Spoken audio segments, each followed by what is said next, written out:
สบายดีท่านผู้ชมวันนี้เจอกันอีกแล้ววันนี้เราจะมาไทยเฮ็ดจะกินก่อนเซฟต้มปลาเซฟว่าต้มปลาปลานิ่มวันนี้ไปซื้อตลาดมา 18,000นี่เนาะ เฮ็ดนี่อ่ะมื้อนี้เฮ็ดต้มปลากินก็เอาทิ้งเอาออกไปซื้อตลาดมาเถียงกันเถียงกัน โอ้จะกินบ่ได้อันนี้สีหน้าเซฟเนาะ สีเสียดำมือ จะเฮ็ดแกงปลาแล้วก็อันนั้นแม่นอุขี้ปลา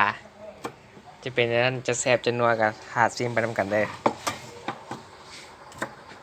ปลาหาซื้อได้ตามตลาดใครบ่อยากซื้อเราเลี้ยงกินเอาเองเนาะราคาบ่แพงดอกกิโลนึง25,000อยู่นี่แต่อยู่บ่อนอื่นราคาเท่าใดบ่ฮู้คือกันบ่อนใดถูกสุดบอกราคาหน่อยเด้อจะไปซื้อเนาะพวกขี้ปลากำลังฟดวอดๆอยู่วัตถุดิบเราก็บ่ได้ใส่อย่างหลายใส่หัวสิงไคกับคาอันอื่นบ่ใส่แล้วก็กินเลยเนาะพี่น้องข้าวเลย ว่าวหยอกเนาะก็ใส่เป้งนัวใส่เกลือใส่หมักเผ็ดขนมเนาะบิ๊กไผให้มันเติมแล้วก็ใส่เป้งนัวหลายเด้อพี่น้องมันจักแซ่บก็จะว่าใส่น้อยเสียบน้อยใส่หลายเสียบหลายได้พี่น้องเด้อเป้งนัวบวงนึงเกลือ2บวงเลยมากินเคี้ยวเนาะเตรียมโรคไตไว้เลยใส่บ่หลายเป้งนัวครับเกลือนั่นละน้อยเพื่อให้มีรสชาติพอได้จ้ำกินพอจังหน่อยก็ซุกกันนี่พี่น้องกินเรื่องสุดวัตถุดิบเราก็บ่ได้มีอย่างหลายตามหอพักก็มีแต่ใส่เท่านี้แหละหัวข่าหัวสิงไคอันนี้คนเนาะผู้คนซิมไหมเป็นอะไรซิมนะนะซิมนะโอ้ซกไว้ซิมเป็นอะไรซิมเด้อจะซิมเบิ่งแล้วพี่น้องเซฟเฮา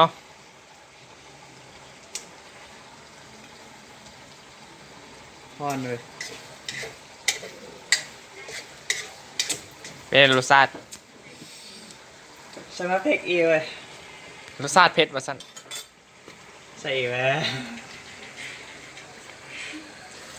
ตามท้ายด้วยผักตูเนาะก็อีตูผักนางตูว้าวสุภาพว่าซั่นเป็นอะไรแกงปลาเฮาเซฟแซ่บละ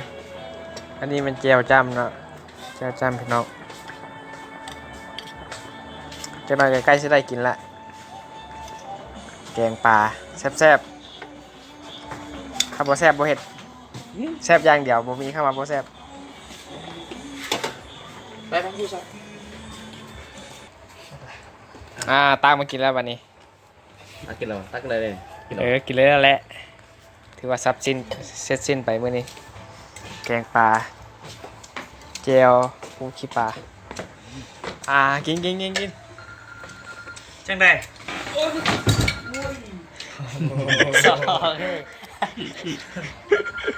แซ่บละ แซ่บเลยพี่น้องมาเด้อกินข้าวตอนแรงใส่เกลือดิใครบ้างแล้วก็จะลืมฝากกดไลค์กดแชร์ถือว่าคลิปนี้ก็ถือว่าจบเพียงเท่านี้ขอขอบใจที่รับชม